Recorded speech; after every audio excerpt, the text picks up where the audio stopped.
UNTV live, हम हैं आपकी आवाज।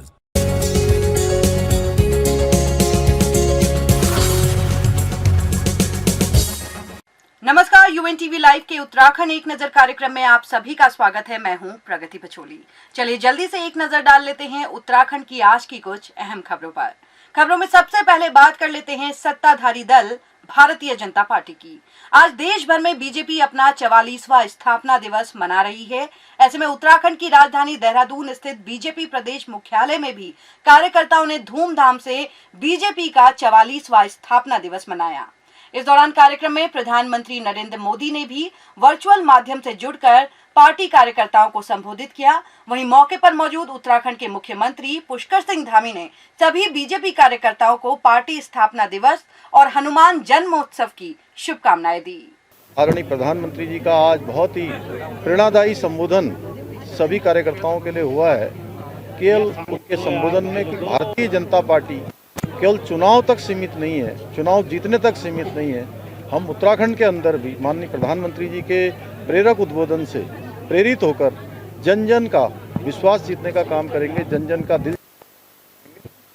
आज के अंतिम छोर में खड़े हुए व्यक्ति तक, जो पंडित दीनदयाल जी, पंडित श्यामा प्रसाद मुखर्जी ने इस पार्टी की स्थापना की जब नींव रखी थी, जो विचार उन्होंने रखा था, उस विचार को लेकर सेवा के भाव से सभी के उत्थान का हर संभव, हर क्षण और हर पल प्रयास करेंगे।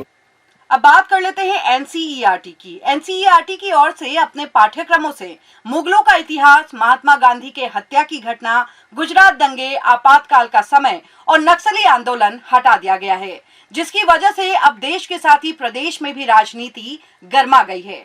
इतिहास से जुड़े इन अहम मुद्दों को NCERT की ओर से अपने पाठ्यक्रम से हटाए जाने पर उत्तराखंड कांग्रेस की प्रवक्ता गरिमा दसोनी ने अपनी प्रतिक्रिया दी है। गरिमा दसोनी ने कहा कि भारतीय जनता पार्टी को इतिहासकार बनना है, तभी तो उन्होंने पुराने संसद भवन की जगह नया संसद भवन बनाने का कार्य किया है, जिसकी आवश्यकता बिल्कुल भी नहीं थी। वहीं गांधी जी की हत्या का प्रकरण हटवाकर बीजेपी ने इस बात की पुष्टि कर दी है कि वे गोडसे के समर्थक हैं। आपने एक बार फिर इस बात की पुष्टि कर दी कि आप गॉडसे के समर्थक हैं, क्योंकि आपने बापू की हत्या का पूरा प्रकरण हटा दिया NCERT की किताबों से। आपने निराला की कविताएं, कबीर की के दोहे सब हटाने का काम किया है। इसका मतलब अब भाजपा और RSS के लोग इस देश का एक नया इतिहास रचेंगे, लेकिन आप कहां से क्या डिलीट मारेंगे। खबरों में अब बात कर लेते हैं आगामी 22 अप्रैल से शुरू होने जा रही विश्व प्रसिद्ध चारधाम यात्रा की। इस बार राज्य सरकार की ओर से चारधाम यात्रा मार्गों पर हेल्थ ATM मशीन लगाई जा रही हैं। इसी कड़ी में आज मुख्यमंत्री पुष्कर सिंह धामी ने चारधाम यात्रा मार्ग के लिए हेल्थ ATM का शुभारंभ किया। इस हेल्थ ATM से करीब 70 से ज्यादा टेस्ट किए जा सकेंगे। इसके साथ ही 24 घंटे टेलीमेडिसिन की सुविधाएं भी यात्रियों को मिल सकेंगी। आज ये हेल्थ ATM जो पूरे हमारे चारधाम यात्रा रूट पर लगेंगे और कैलाश मानसरोवर यात्रा रूट पर लगेंगे। 50 की पहले ही हमने MOU कर लिया था और 15 और लग रहे हैं। साथ में 40 ट्रूनेट मशीनें लग रही हैं। इसमें इंडियन ऑयल कॉरपोरेशन है, यस बैंक है और हमारा JK टायर है। इन सब लोगों ने जो है आगे बढ़कर इस पर काम किया है। निश्चित रूप से इन सब के बनने से जहां लोगों को स्वास्थ्य के क्षेत्र में जांचों के लिए बहुत दूर जाना पड़ता था, अब दूर नहीं जाना पड़ेगा। उनके घर के आसपास ही उनको ये सुविधा मिलेगी। चारधाम आने वाले और पूरे पर्यटक सीजन में आने वाले सभी देश भर के सैलानियों को इसकी सुविधा प्राप्त हो पाएगी। वहीं चारधाम यात्रा को लेकर परिवहन विभाग ने भी अपनी तैयारियों को अंतिम रूप देना शुरू कर दिया है। RTO देहरादून सुनील शर्मा ने जानकारी देते हुए बताया कि इस बार चारों धामों के लिए विभाग की ओर से 1600 बसें चलाई जाएंगी, जिसके लिए 9 कंपनियों का चयन किया गया है, जिसका अध्यक्ष और कार्यकारी अध्यक्ष भी चुन लिया गया है।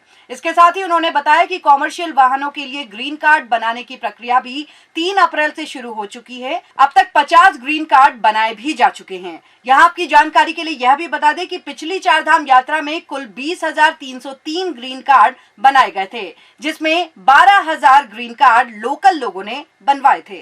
ये सुनिश्चित हो गया है कि अब रोटेशन बनेगा और जिसमें 9 कंपनियां पार्टिसिपेट करेंगी। उनका अध्यक्ष और कार्यकारी अध्यक्ष भी बन गया है हमारे द्वारा लगभग 1600 बसेस की व्यवस्था करी जाएगी, जिसमें कि जो रोटेशन कंपनियों की स्टेज कैरेज की बसेस, कॉन्ट्रैक्ट कैरेज की बसेस, साथ में लगभग 125 रोडवेज, और इसके साथ साथ हम कुमाऊं से भी 50 से 60 गाड़ियां मंगाएंगे।